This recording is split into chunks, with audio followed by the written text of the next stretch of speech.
Here's a video on a Honda 7.5 liter 4-stroke outboard.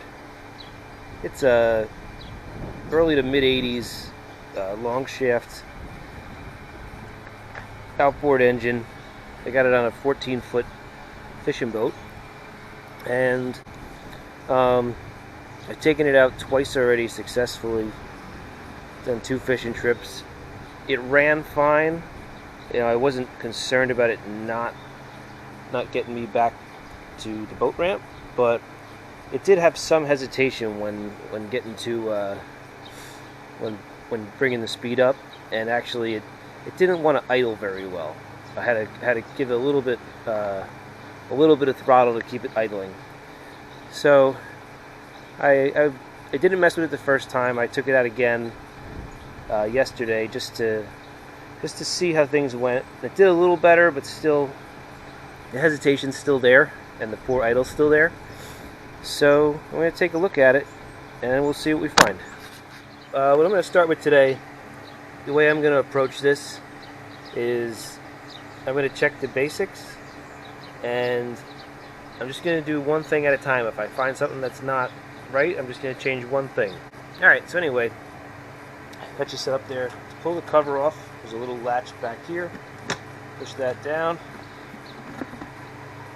Cover comes right off. Obviously I checked the oil before both runs, and I put fresh oil in it to the lower unit too before I even took it out. So I'm going to start with checking my spark plugs.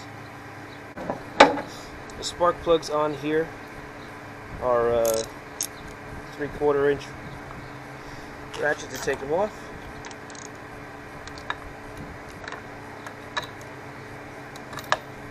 And they'll come right out.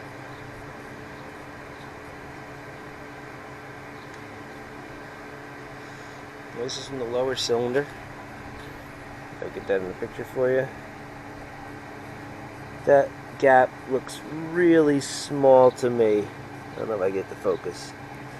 I gotta check out what that gap is supposed to be, but otherwise it doesn't look bad. It doesn't look oily, it doesn't look sooty. Let's see how number 1 is. I assume the top cylinder is number 1. I have no idea. Yeah, this one looks about the same. So let's get that specification. I can look that up online and figure out what that's supposed to be.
Enough the importance of having a nice clean workbench to work on. I obviously don't, but I was thinking a little bit more about that, how that was running, and I'm really not happy with it. It's idling now, but it's not good enough. So I pulled the carb off, and we're going to see how the needles look, and if there's any gunk in there, it needs to get cleaned up. Like I said, when I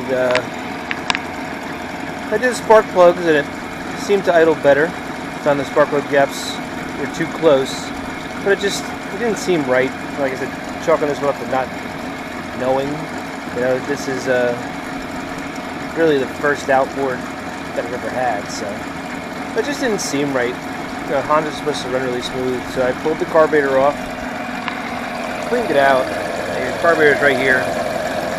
It was not, it wasn't dirty, but this is a idle mixture screw here, and this was actually fully seated. It was all the way in. Factory setting is put it all the way in so it seats lightly, then back it out 1 7/8 turns. I did that, and the thing's running like a top. It's idling all the way down at shift, which it wouldn't really do very well before until it was warmed up. Fired it up just fine, you know. I can bring the speed up. It accelerates a lot smoother, it doesn't hunt. Way less vibration. Then bring it all the way down to shift, and it'll just sit there and idle. No problem. Sit there idling gear all day long. So we'll leave it at that and take it out in the lake. Alright, thanks a lot, guys.